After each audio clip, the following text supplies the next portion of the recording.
Hi అండి. ఈరోజు వీడియోలో బొటిక్ స్టైల్ ఫినిషింగ్ వచ్చేలాగా పైపింగ్ ఎలాగా కుట్టాలి అనేది నేను క్లియర్‌గా ఎక్స్‌ప్లెయిన్ చేస్తాను. వీడియో స్కిప్ చేయకుండా లాస్ట్ వరకు చూడండి. వీడియో నచ్చితే మాత్రం లైక్ చేయండి. చూసారా ఎంత సన్నగా వచ్చేసిందో. రెండో సైడు మీరు స్ట్రాంగ్‌గా ఉండాలనుకుంటే ఇలాగ కుట్టి వేసేయొచ్చు. లేదంటే హెమ్మింగ్ కూడా చేసుకోవచ్చు. ఇప్పుడైతే వీడియోలోకి వెళ్ళిపోదాం.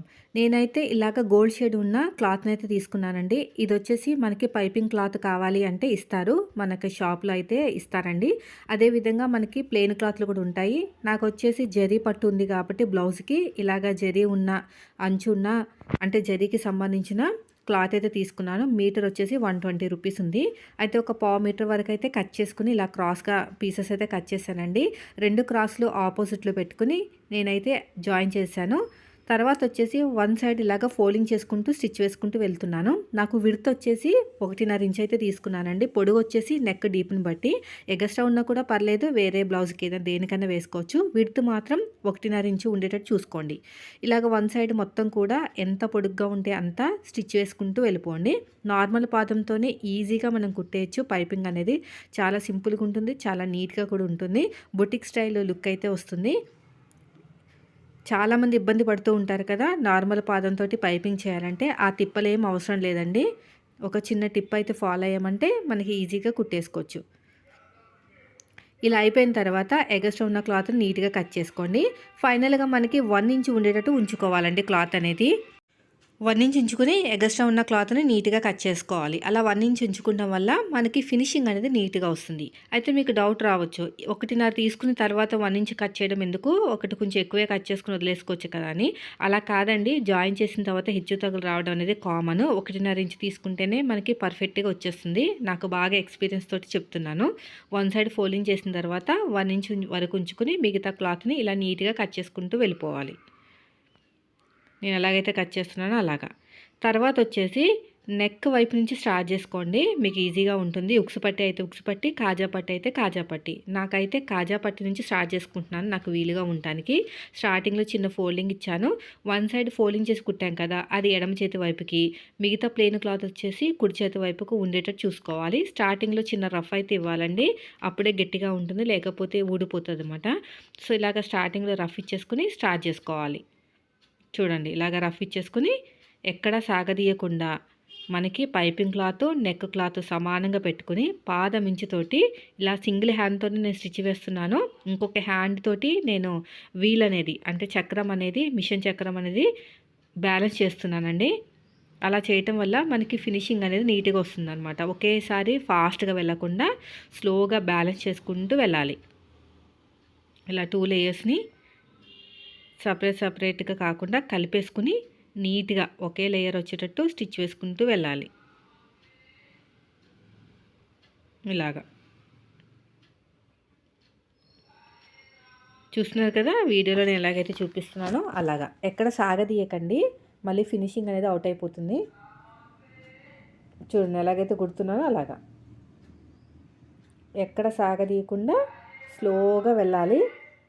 ఫినిషింగ్ మిస్ అవ్వకూడదు. తర్వాత వచ్చేసి మనకి షోల్డర్ కుట్ అనేది మనకి బ్యాక్ పార్ట్‌కి వచ్చేటట్టు చూసుకోవాలి. అప్పుడు మనకి ఫినిషింగ్ అనేది నీట్‌గా ఉంటుంది. ఇలాగా చూడండి.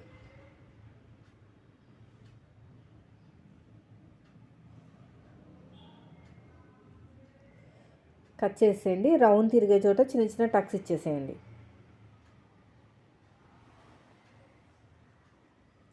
ఇప్పుడు మనకి రౌండ్ తిరిగే చోట టక్స్ ఇచ్చాం కదా!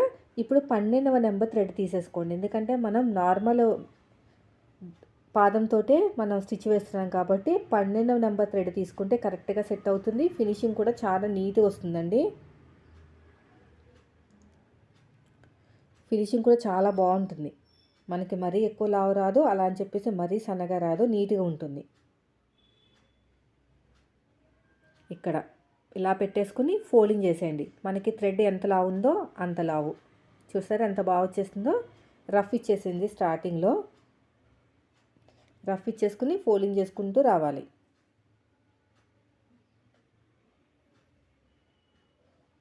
ఇలా ఫోల్డింగ్ చేసుకుంటూ రావాలి.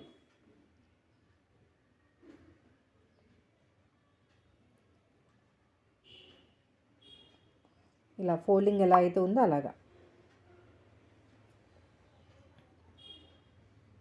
మొత్తం కూడా ఫోల్డింగ్ చేసుకుంటూ రావాలండి.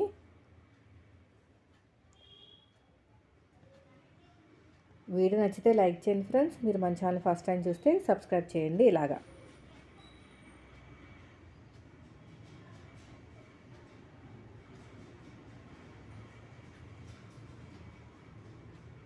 ఇలా ఇక్కడ ఏమైనా పోగులు ఉంటే తీసేసేయండి, లేకపోతే ఫినిషింగ్ నీట్గా ఉండదు.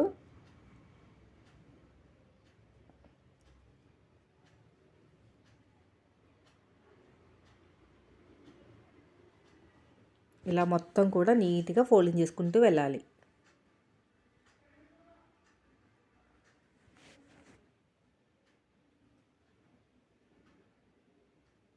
ఫస్ట్ నుంచి లాస్ట్ వరకు ఒకటే డిస్టెన్స్ మెయింటైన్ చేయండి. ఇలాగ ఫోల్డింగ్ చేసుకుంటూ వెళ్ళిపోవటమే.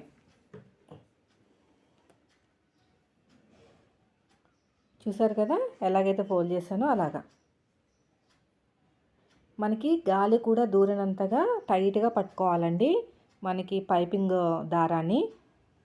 అంటే పైపింగ్ ఎంత లావు ఉందో అంతే లావు వచ్చేటట్టు క్లాత్ని ఫోల్డ్ చేయాలన్నమాట. లేదు అంటే మనకి లూజ్ వచ్చేసి పైపింగ్ అనేది లావు వచ్చేస్తుంది. అదే మెయిన్, మీరు చూడాల్సిందల్లా అదే మెయిన్ చూడాలి.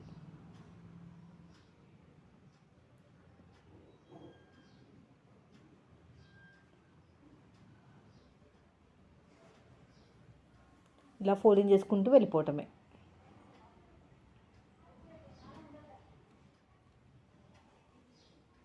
చూడండి ఎలాగైతే ఫోల్డ్ చేస్తున్నానో అలాగా మొత్తం కూడా.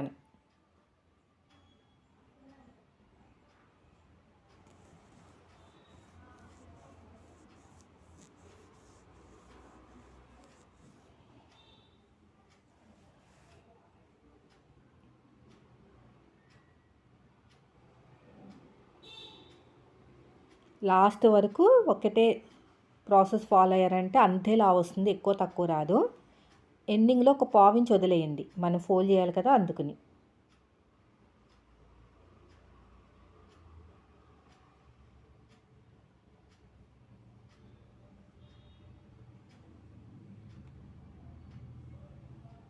ఎండింగ్లో ఉంచేస్తే అలా ఫోల్డ్ చేసుకుని మనం కుట్టేయచ్చు. తర్వాత రెండో సైడ్ మీరు కావాలనుకుంటే స్టిచ్ వేయచ్చు, లేదంటే హెమ్మింగ్ చేయించేయచ్చు.